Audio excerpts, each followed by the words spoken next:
Greetings and salutations, Full Sail Mastery class. My name is Finn. Video games and interactive media have always been a really big passion of mine, but more than anything, my core passion is to create things. Whether it be writing, game design, graphic design, painting, music, special effects makeup, or even film.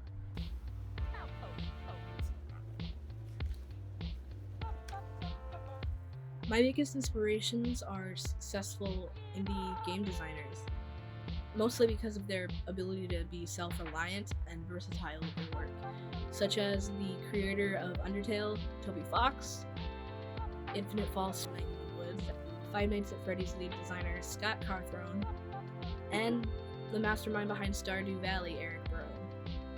I also really look up to the entertainer Hayley Kiyoko and the animator Rebecca Sugar for their work regarding LGBTQ+ representation in mainstream media.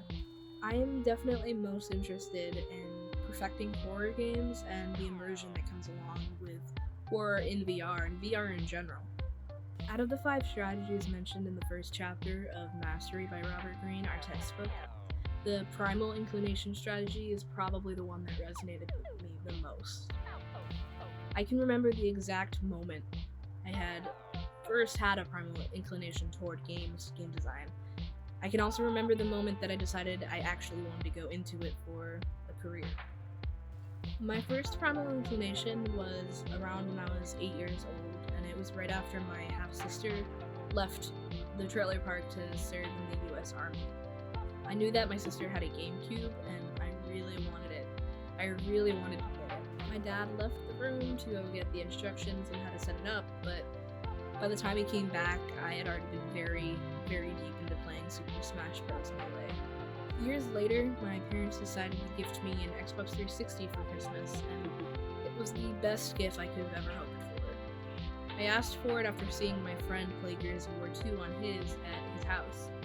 And after I got it, I spent all day and night playing that game, and eventually I got a special edition that came with a behind-the-scenes DVD, some bonus features, showcasing the Epic Game Studios base in California.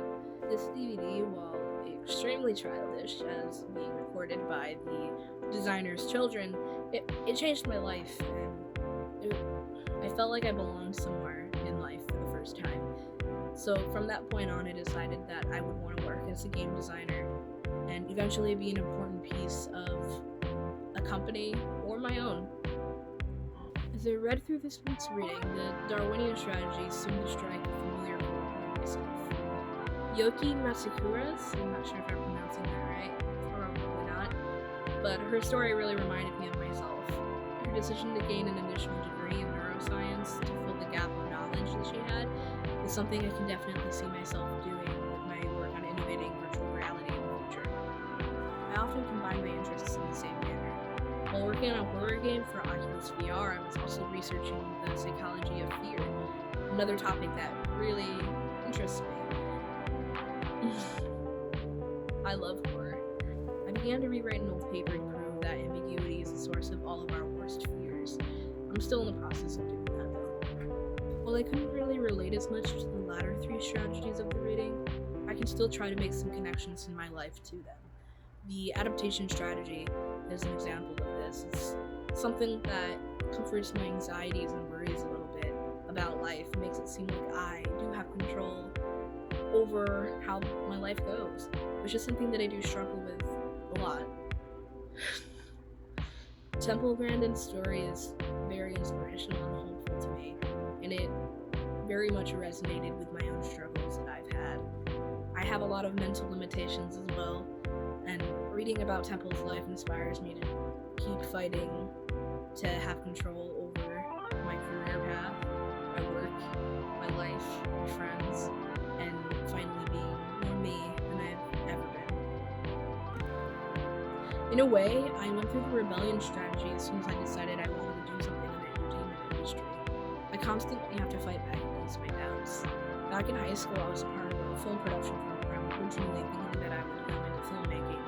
I thought that it might be easier to find a job with film than becoming a musician on the street or a game designer who these games never really set off.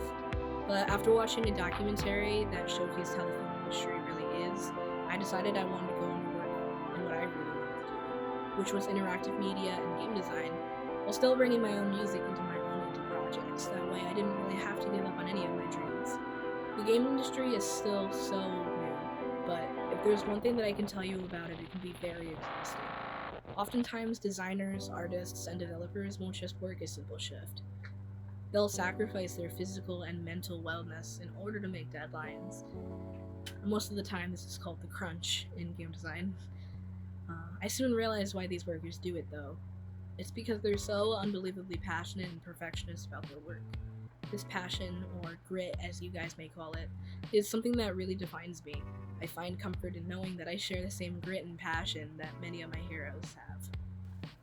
While for the most part, I would say that I've had a pretty easy life so far, the worst part of it has to do with myself, not others or the environment around me. I struggle with a lot of mental illness issues, which I have been desperately trying to cope with and tackle within the past couple of years. The most that I can relate to the life or death strategy is probably through the panic attack experiences that I've had while working on games and projects, and also just really my own struggle with mental illness and living with it. My ultimate career path would probably be working as a successful indie game designer and being able to set my own work schedule or work remotely.